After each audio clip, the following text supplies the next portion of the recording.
afternoon, friends. Stephen Bennun with Israeli News Live. It is the 24th of November, 2025.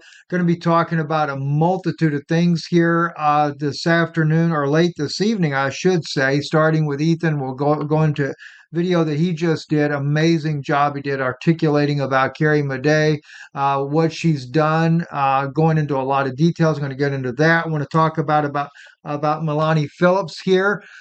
She is a writer, about 74 years old. Going to talk a little bit about her crazy, insane things she says about Israel being able to just go around and kill everybody, right? Just really stupid stuff.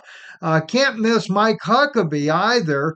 Mike Huckabee, that doesn't know his own Bible. He's just like Ted Cruz, pretty dumb, doesn't know how to quote the Bible right whatsoever. And yet people keep believing it. It's like Hitler said, tell the lie long enough, everybody will believe it. Well, they're starting to believe it. I'm going to tell you a little bit too. Because of that, I'll bring up one of the articles that I've done. Just published the third article from my book that I'm working on here. I'm still debating. I know I'm not going to name it what I was planning on naming it, What Have Rabbis Missed?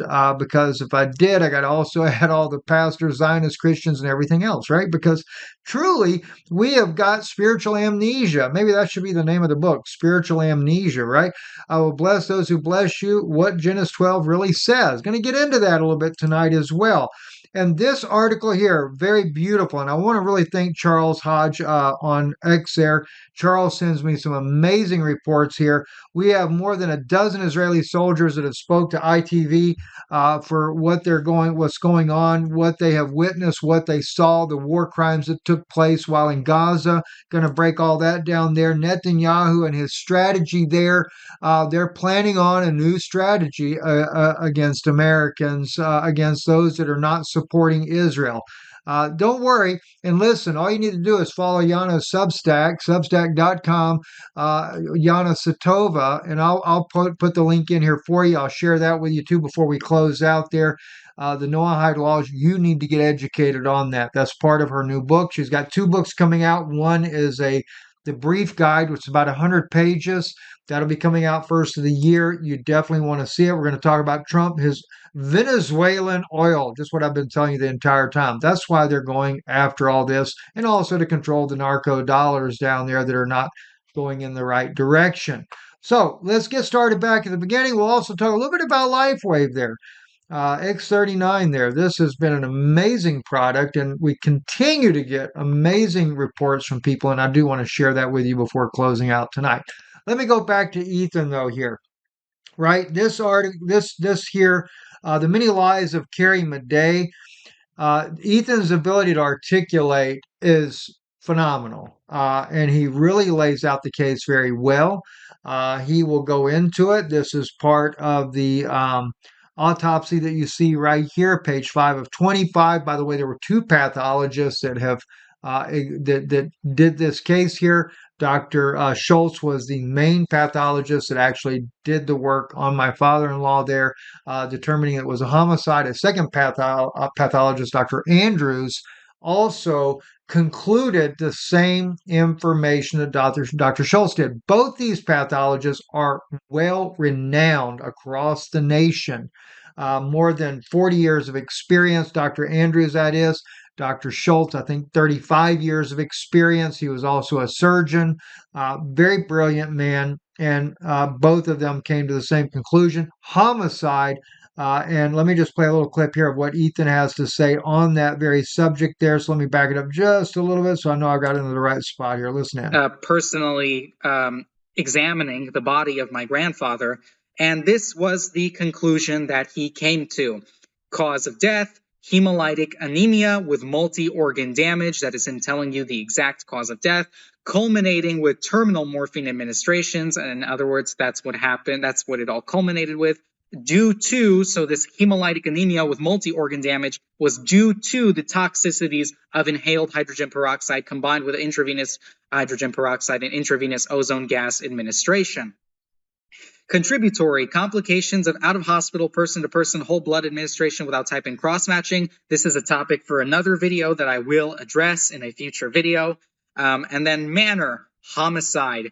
3 doctors, and I am telling you that one of those doctors is Carrie Madej, and then the other 2 Florida physicians administered dangerous chemical agents, and after serious reactions denied potentially life-saving reputable medical care in favor of subversive care, culminating with terminal opioid administration, finally followed by non-reporting of the. And the one thing that's really interesting that I think should be noted as well, and I'm sure Ethan will go into this during um, his own explanation of this case here, and that is there was no informed consent. I mean, at any time, these doctors said, look, we need to get him transferred. We need to get your father-in-law transferred to a hospital. We would have went. He didn't want to go, but we would have went. We would have done what they recommended. But they kept telling us he's got much greater chances with us than in the hospital. Different story, different time. Listen, definitely check it out. I'll put it in the description for you below. Ethan Suto, that's Ethan's channel there on YouTube. You want to subscribe. You want to ring the notification bell there so that you are locked in on his videos there. I haven't done it, but I'm going to do it as well. I'm going to ring it for all of them because I want to get all of his notifications when he does it. And I've already listened to the video myself. And again, it is very, very amazing.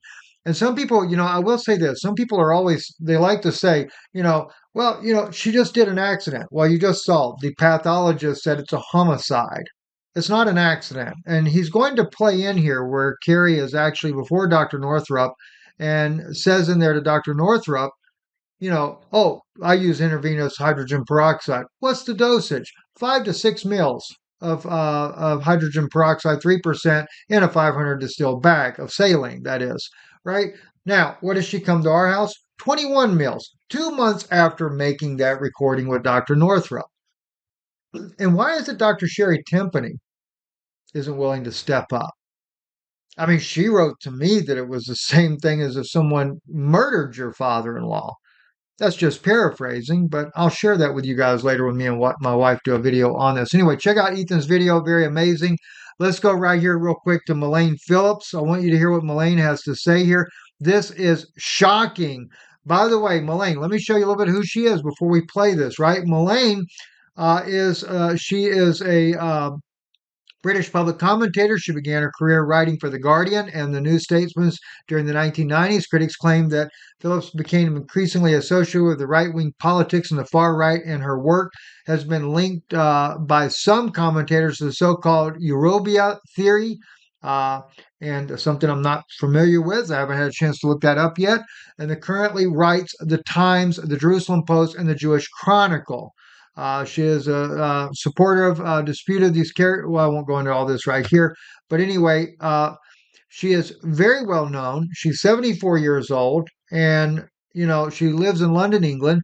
But listen to what she says here. I mean, this is like giving license for Israel to basically annihilate anybody that disagrees with them. Listen to what she says. There is a spirit abroad in Israel which people have not seen before, a spirit among younger people. They will not be diverted from defeating the enemy. It is no longer enough simply to what was called mowing the lawn, to keep the enemy down on the basis that they're always going to be there and we're always going to fight them. No, enough. We will now fight to defeat the enemy because we know that only defeating the enemy is what we should be doing. And there's been a realization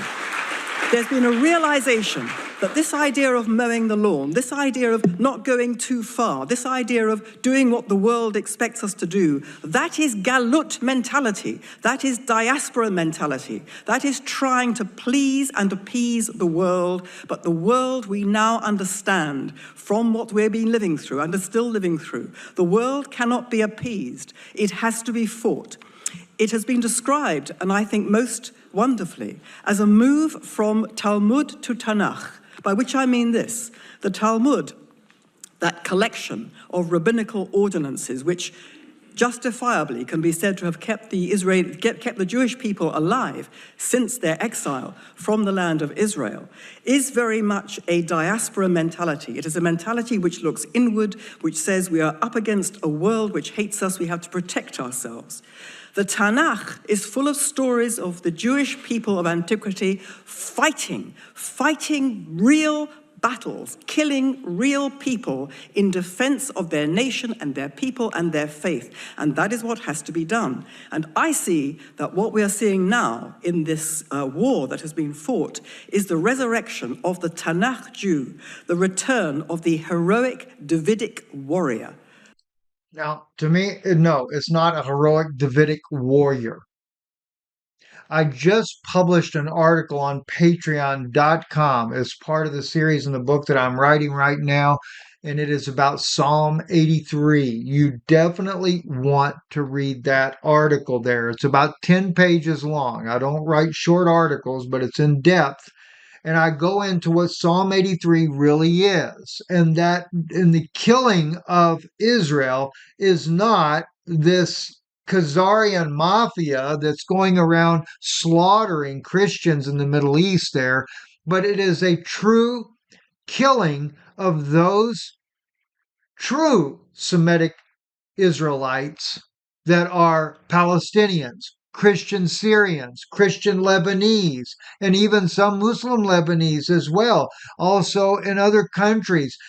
And if you go into the article, you'll see I go into the whole thing about General Wesley Clark and where he talks about we're going to take down 7 nations in 5 years. What was it? It was Israel working with Esau, the United States, putting this, and it's Esau, actually Israel is Esau, it's Netanyahu that's Esau, this Khazarian mafia, and they decided to go in there and to annihilate all the true ancient Israelites that were living in those lands.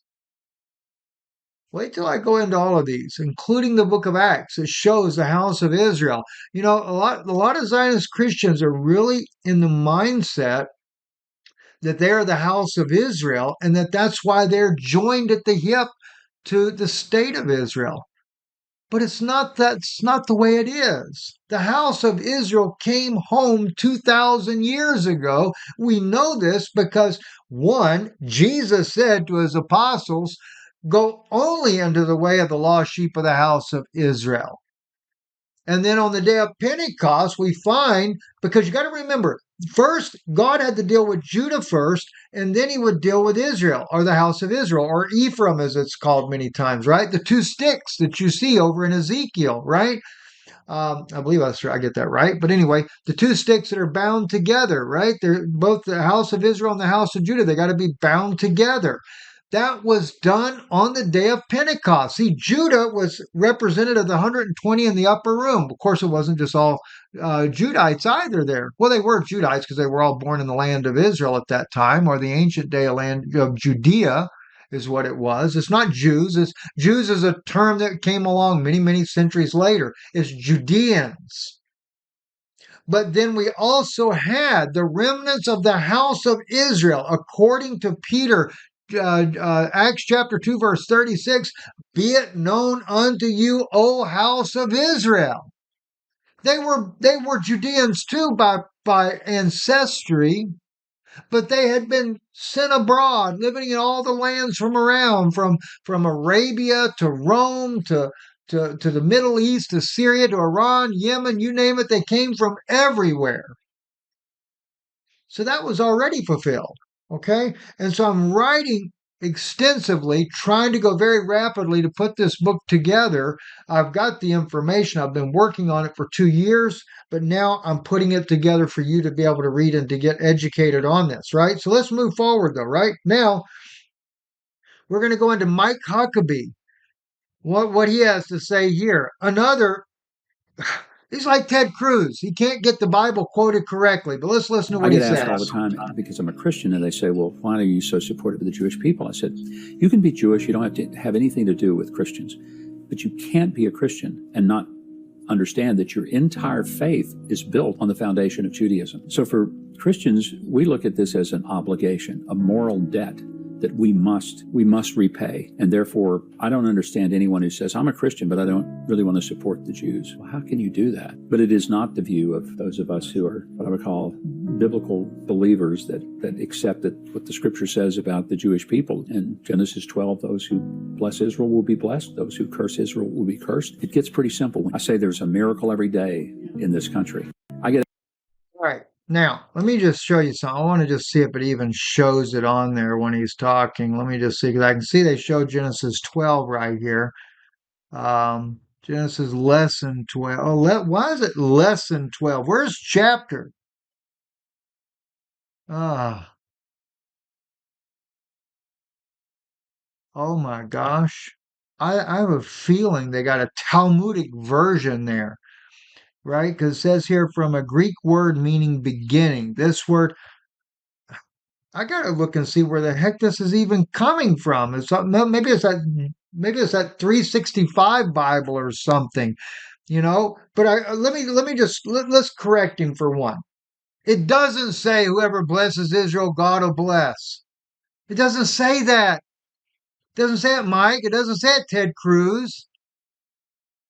You know, you guys keep quoting a lie. And if you really want to support quote unquote Jewish people, go hug Palestinians. Get Israel to quit bombing the Israelites that are living there in the land. They're there trying to annihilate them even now. All right, let's take a look at this though, seriously, right? Here we go. This was the second article I released. I will bless those who bless you, what Genesis 12 really says. Right? I go into this. God will bless those who bless Israel and curse those who curse Israel. That's what Ted Cruz said. Literally what the man actually says, right? He quotes it like that. But right here, let's see. Ah, Okay, here we go. Here it is right here. I will bless them that bless you, and curse him that curses you, and in thee shall all families of the earth be blessed. That was what God said to Abraham, a singular to him and him alone. And the reason why he's going to bless and curse is because God is protecting the vessel for the promised seed, because through his lineage, Christ would come. If we have to sit there and base our whole faith on Judaism, that was nothing but killing people, like the lady says, the Tanakh Jews, like the David warrior, we killed the human being, we killed everybody. Wow. Totally opposite of what Jesus Christ taught. Woman's brought out, caught in adultery and everything, and here the Pharisees dragging her all out, all happy and everything, and says, "We caught her." Moses said, "Take and stone her." What do you say, Jesus? What do you say? I'm sure he was wondering where the guy was, because Moses said, "Take both out and stone them." But they didn't bring the guy, so Jesus just simply said, "Whichever one of you is without sin, you can cast the first stone." So I will say the same thing to you right now. Those of you that support the annihilation of Gaza, which one of you is without sin? You can pull the trigger for the first bomb. Think about what you're saying. When you listen to people like Mike Huckabee, we owe Israel a debt of gratitude. The Pharisees sentenced Jesus to death. They wanted Barabbas, a woman murderer. And today, that's what we have in Israel. We have a bunch of women murderers down there in Gaza killing all these women. Let me just show you something. This is what's really, really sad, right? Drop site news. More than a dozen Israeli soldiers spoke to ITV for their new documentary, Breaking Ranks, Inside Israel's War, about how their army's 2-year campaign in Gaza involved shooting unarmed Palestinians en masse, using teenagers as human shields, and flattening entire neighborhoods without pretext of any threat. One soldier recalls a man on a roof hanging his washing. A tank brigade 700 meters away decided to label him a spotter with no evidence of threat, and blew up half the residential tower, killing and injuring many civilians. Another remembers two teenage boys quietly pushing a cart, and an Israeli soldier decided to shoot one in the head, adding, if they walk too fast, they're suspicious. If they walk too slow, they're suspicious. They're plotting something. If you want to, you can always find a reason to incriminate someone. If I want to, I could incriminate the entire strip. Eli, another soldier, said his commander reported their unit killed 112 terrorists at the end of their deployment before admitting only one was even suspected of being armed. Let's take a look at what they say here. אז הוא כאילו מחבל, וצריך להרוג. לא משנה אם יש לו נשק או אין לו נשק.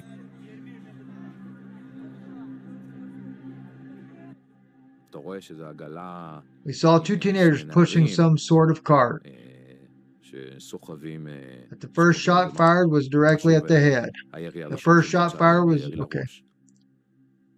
And I was like, whoa, that's not exactly what I would have done.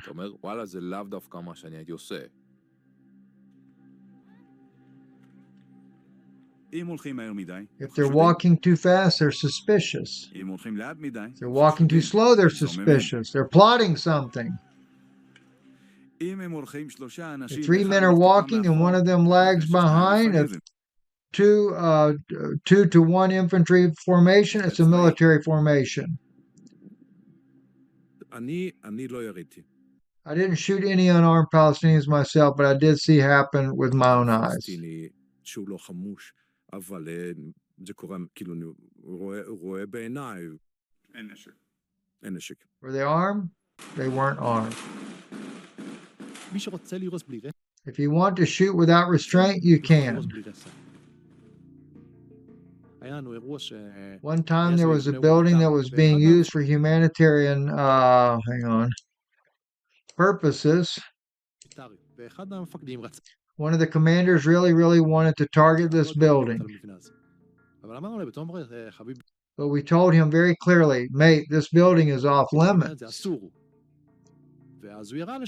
Then he fired a shell at it anyway. And he said, I saw an anti-tank weapon aimed at me. Now go prove him wrong.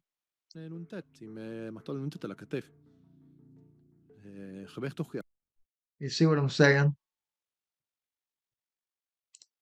Thank God they're at least people are willing to come forward. Do you know how many Israeli soldiers commit suicide because they can't live with themselves for what they've done? I listened to this one Israeli soldier terrorized as he spoke before the Knesset crying and screaming. He said, you give us psychiatric drugs, but we need help. All I can see is the babies that I've killed.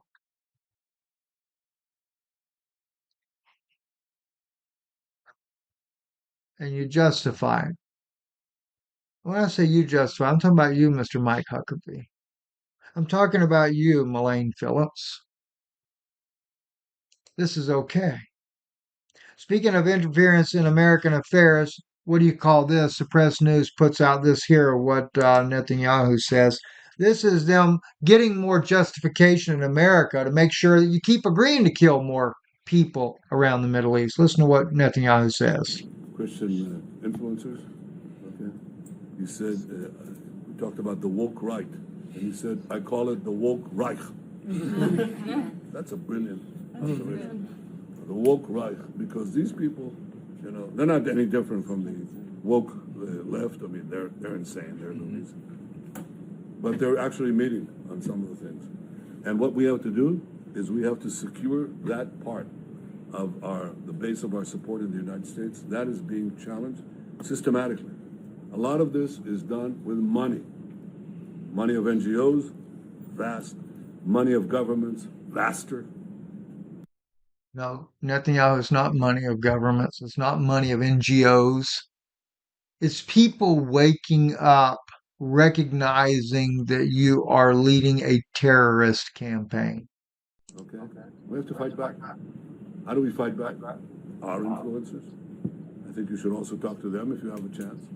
To that community. See, they're working, plotting, and planning. That's how they got Marjorie Taylor Greene to resign.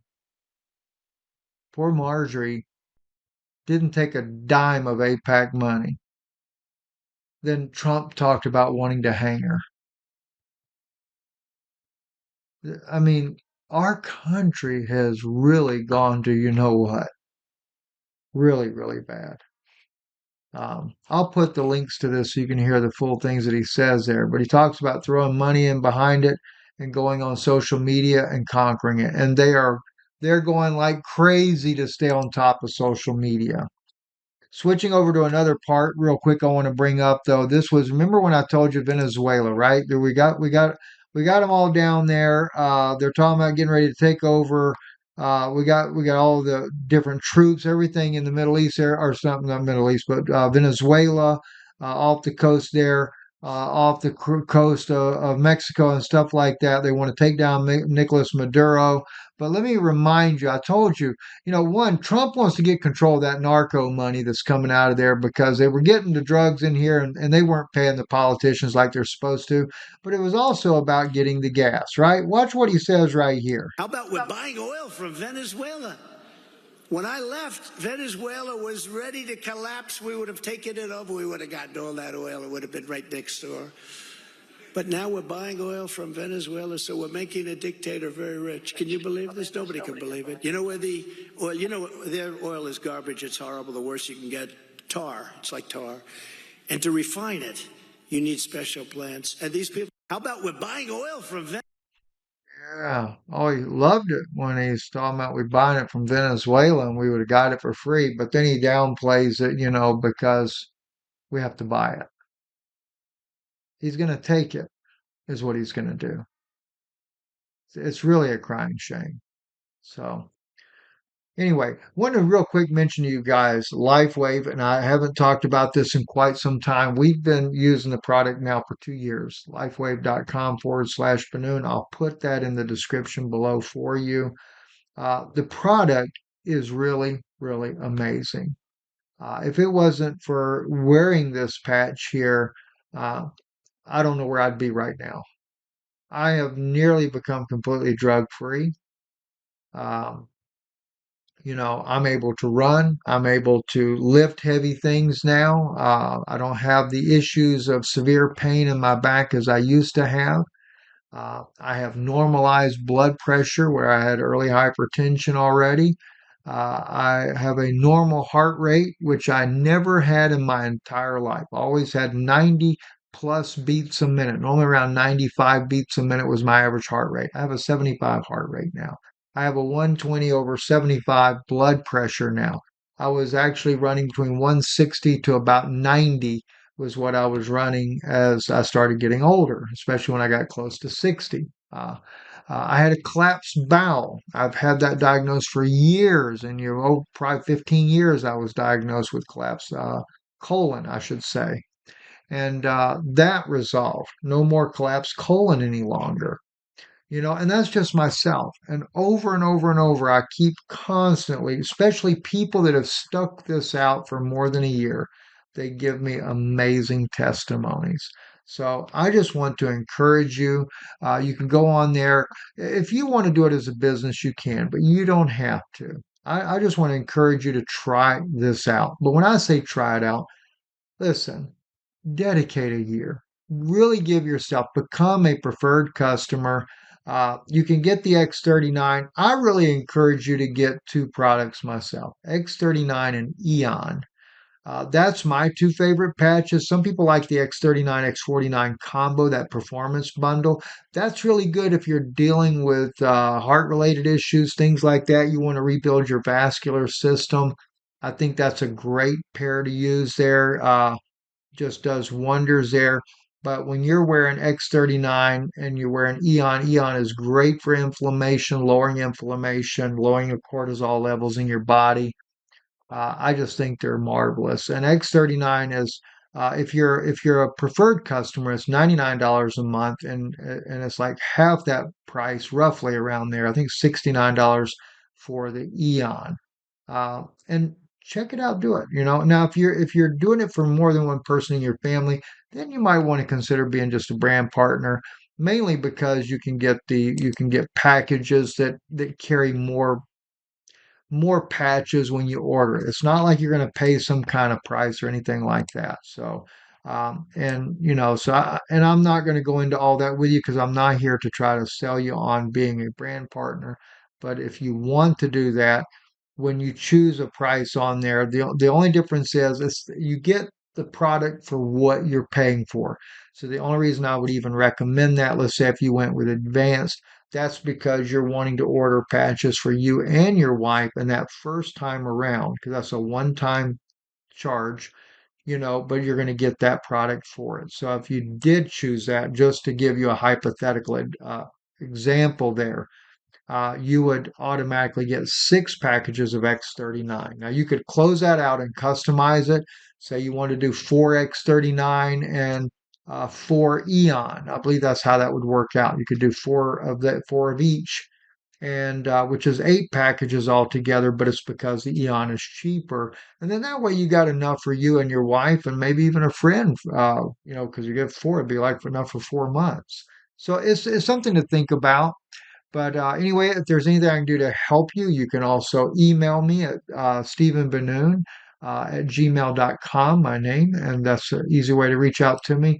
Or you can email me. I haven't looked at my X39 email in quite a while, but just email me at stephenbenoon at gmail.com. Probably be the easiest way.